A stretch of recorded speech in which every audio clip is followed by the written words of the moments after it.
উঠে আসছে, যত তদন্ত করছে কি করা যাবে আর।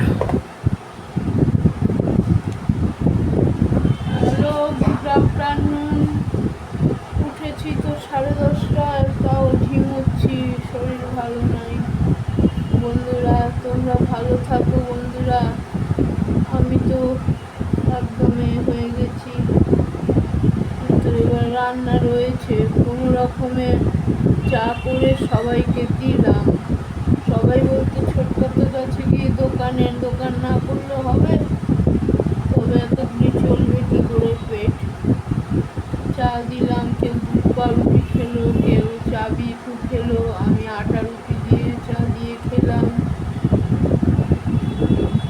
চালটাও এবার ভালো দেয়নি দোকানদার। ভাবি চালটা নিয়ে যাই, কি করি, ক্ষমতা কুলাচ্ছে না, শরীর ঝিমোচ্ছে,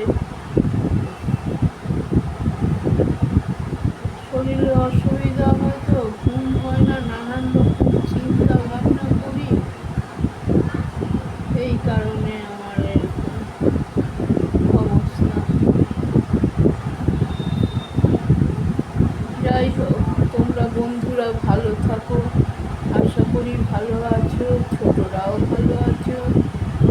আর ভাই শরীর থাকলে তো শরীর খারাপ হবে, কিছু করার নেই, কি করবো, শরীর খারাপ হবেই।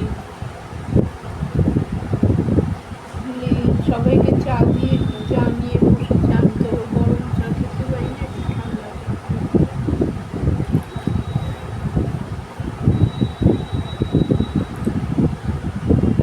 দুধ জল দিলাম, চা করে দিলাম, বাচ্চাটাকে 4টে বিস্কুট দিয়ে খেলো।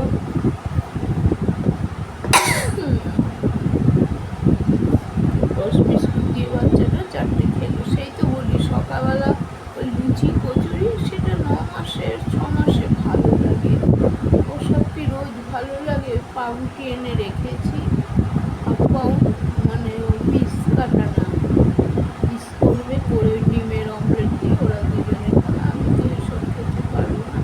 আর বাপ্পাকে 1 কাপ দুধ দিলাম, পাউরুটি দিলাম, ও দুধ দিয়ে খেয়ে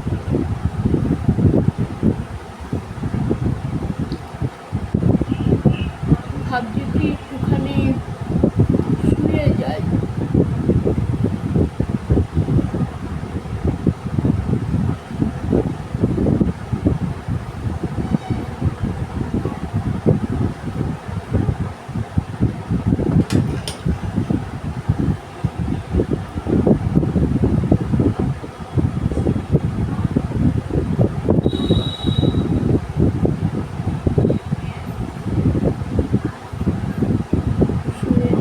বন্ধুরা, বড়দের প্রণাম নিও, ছোটদের ভালোবাসা নিও, থাকো আমার সঙ্গে।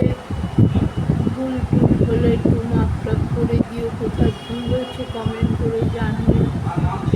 বলেছে যে কথাবার্তা যখন বলবো, কাজকর্ম করবো, হালকা করে মিউজিক বাজিয়ে দেবে, আর কে করবে, আমি তো এসব জানি না। আর বড় ছেলেকে বললে তো বাবা, দেখি এই বৃহস্পতিবার তো হলো না ডাক্তারখানায় যাওয়া, সামনের বৃহস্পতিবারে যদি হয়।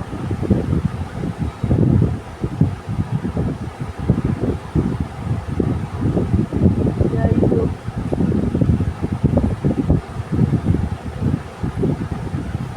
ঘর ঝাড় দেবো, তারপরে হলো কি বলে, চাল বাটবো, চাল আছে 2 গ্লাস চাল নেবো, আর খানিকটা ভাত আছে, ওটাকে ভাতে দিয়ে দেবো, রাত্রিবেলা গরম ভাত করে।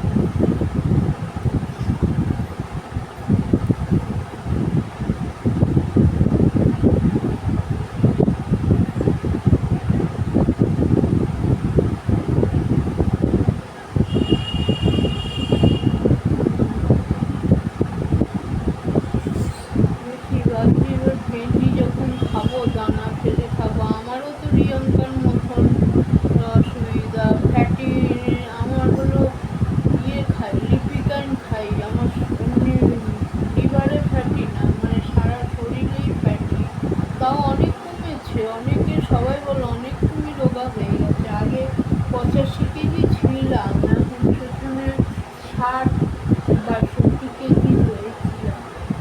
এখন 60-62 কেজি হয়েছি। ওই তো একবেলা খেলে আরেক বেলা খাই না। এই কি 12টা-1টার সময় যদি ওই তখন চা রুটি না খেয়ে যদি দুগাল ভাত খেতে পারি ভালো হয়, কিন্তু ভাত খাওয়ার সেরকম পটপুরাণ থাকে না যে যেই রান্না দিয়ে খাবো।